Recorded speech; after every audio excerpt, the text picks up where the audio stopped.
This video contains spoilers up to episode 1020 and chapter 1005. Weaknesses, especially mental limitations, have always been something to overcome in fiction. Tsunade from Naruto needed to overcome her fear of blood for the sake of her career as a medic and as a ninja.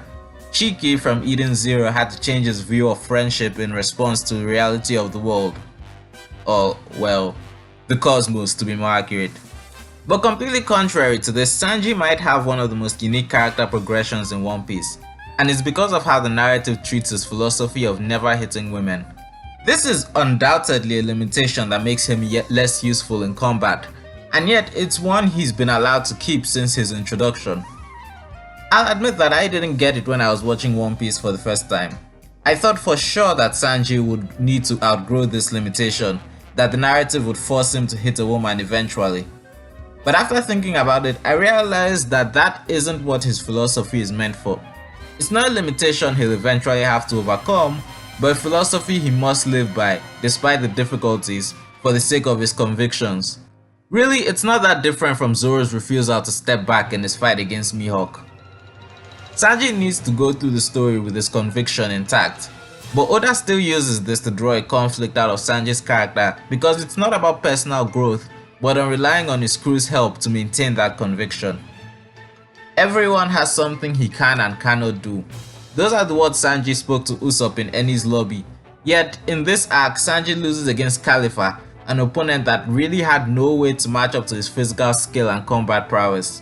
Yet, despite the fact that he couldn't fight her, Sanji tried to take her on, and predictably failed because he was forcing himself to do something he wasn't suited for. He lost the match, and someone who could stand up to Khalifa, Nami, had to step in to take the victory. Sanji's code is one that's as precious to him as Luffy's hat. Like his refusal to use his hands, it limits him in combat, similar to how Brook's desire to protect his afro limited him against Ryuma's zombie. But in both cases, it's not that they needed to let go of those things that meant so much to them, but that they need to rely on the help of others to protect it where they themselves cannot.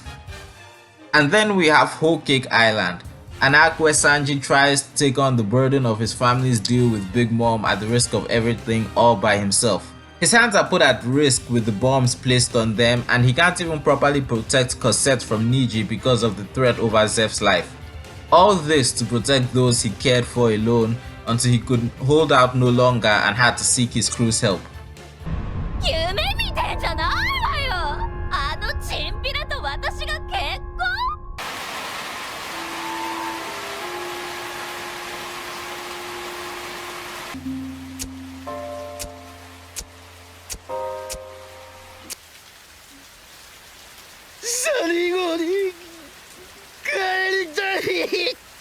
And so in Wano, faced with an all too familiar situation to the Khalifa fight, Sanji has only one real option, the best option.